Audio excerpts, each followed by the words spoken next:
Welcome to my channel. Don't forget to subscribe and enjoy my new stories every day. Hello, everyone. Let me take you back to a time when my wife Rachel and I were several years into our marriage, living what I thought was marital bliss. But as time passed, I began to sense a subtle yet undeniable shift in our relationship. After our wedding, we moved in together in Boston, and for a long time, our love life felt like a beautifully choreographed dance, sensual, harmonious, and deeply fulfilling. Then, without warning, things changed. It was as if the wind had shifted. Rachel began turning down my advances, and no matter how hard I tried to rekindle the closeness we once shared, she always seemed to have an excuse: work, exhaustion, or even the allure of her favorite TV shows. Gradually, everything seemed to take precedence over the intimacy we once enjoyed so effortlessly. Her ongoing avoidance started to take a toll on me. Each rejection chipped away at my confidence, little by little, but I loved her too much to let it destroy what we had built together. After months of rejection, I decided to try a different approach, an experiment of sorts. I stopped initiating intimacy altogether. I told myself I would wait for her to make the first move. Part of me was frustrated, but another part was genuinely curious. What would happen if the roles were reversed? The results were almost immediate. The woman who had been consistently dodging my touch suddenly became the one seeking it. At first, her attempts were cautious, testing the waters, but over time, her advances grew more assertive and passionate, just like they used to be. And each time she approached me, I declined. Confusion, followed by irritation and finally anger, appeared on her face. One evening, as my experiment continued, Rachel caught me off guard. We were sitting on the couch, watching our favorite sitcom. She was nestled against me, her head resting on my shoulder. Then, without warning, she turned to face me, her eyes sparkling with a mischievous glint I hadn't seen in ages. "Marcus," she murmured, her fingers tracing a delicate path across my chest. "It's been a while, hasn't it?" I swallowed hard, my heart racing at her touch, but I reminded myself of my plan and my resolve. "Rachel, I'm really tired tonight," I said, keeping my voice calm despite the turmoil inside me. "Let's just enjoy the show, okay?" Her face shifted instantly. Surprise gave way to confusion, and confusion quickly turned to anger. "Are you rejecting me?" she asked, her voice sharp and cutting. "After all this time, I've tried to get close to you, and now you're turning me down?" Her words hit like a slap. I stared at her, stunned, unsure of how to respond. "Rachel, No," she interrupted, pulling away from me. The distance between us felt like a mirror to the growing emotional divide. "You're tired? Fine. I get it," she said bitterly. The rest of the evening passed in intense silence. Her frustration was palpable, and guilt gnawed at me, but I reminded myself that this was part of the process, a necessary step for her to understand what I had endured. The next time Rachel made a move, I decided to escalate things further. I agreed to her advances, and the spark of anticipation in her eyes was unmistakable. But just as we were about to get intimate, my phone rang. I had staged the call in advance, another piece of my experiment. I feigned urgency, apologized, and quickly left the room, leaving Rachel alone and confused.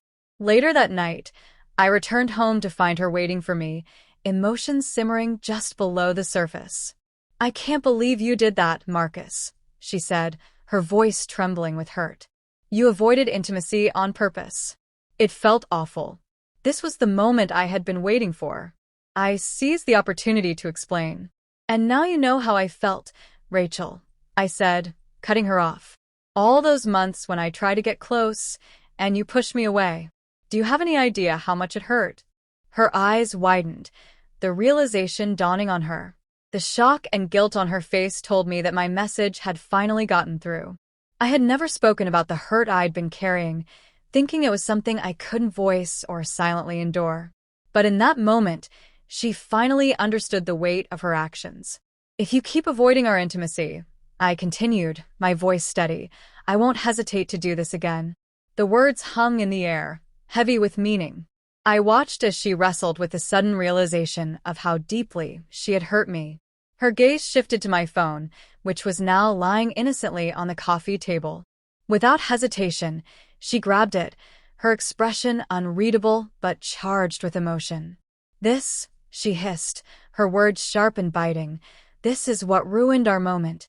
Before I could react, she hurled the phone against the wall, the sound of it shattering into pieces reverberating through the room. The broken pieces seemed to echo the crumbling state of our marriage. I stood frozen, my mind racing to process what had just happened. I looked at her, at the wild fire burning in her eyes, and the truth hit me like a blow. This wasn't just about a phone, or even about our issues with intimacy. It was about the deepening chasm between us, one that had been silently growing for a long time. My experiment had simply forced it into the open. In that moment, I accepted the harsh reality. Our relationship was beyond saving. I had tried to fix things, to build a bridge back to the love we once shared, but it was clear she wasn't willing to meet me halfway. So, I did the only thing left to do.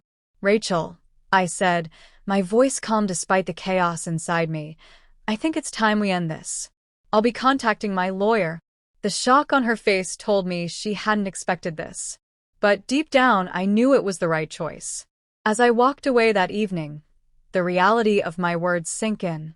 My so-called revenge experiment had turned into a wake-up call, not just for her, but for me as well. It made me realize that love, on its own, isn't enough.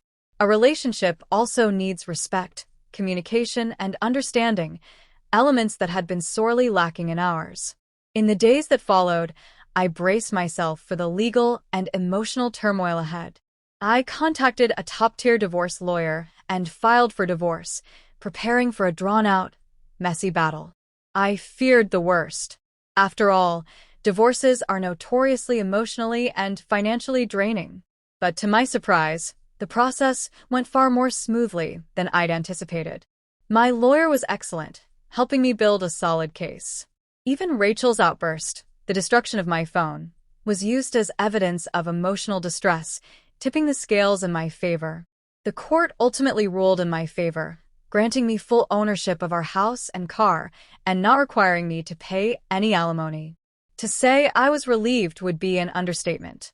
What I had feared would be a grueling ordeal turned out to be relatively painless. I felt a massive weight lift off my shoulders. As for Rachel, she had no choice but to move back in with her parents in Seattle. I heard she had to scramble to book a flight. Honestly, I did feel a twinge of pity for her, but I reminded myself that we were both adults, and this outcome was a result of our choices and actions. A few days later, I received a call from her parents. I braced myself for angry words, accusations, or blame, but instead, they apologized. Yes, you read that right. Rachel's parents apologized. They expressed regret for how things had unfolded and added that they felt their daughter could have handled the situation much better. They assured me they bore no ill will toward me, and I reciprocated. It was a conversation I hadn't anticipated, but it gave me a much-needed sense of closure. Now, I'm adjusting to a new chapter in my life. Coming home to an empty house is strange, but I'm learning to find peace in the solitude. There are moments of sadness and even bitterness, but they're becoming less frequent. Slowly, but surely, they're being replaced by a sense of freedom and optimism for the future. If there's one thing I've learned from all of this, it's that love isn't the only foundation a relationship needs. Respect, communication, and understanding are equally vital.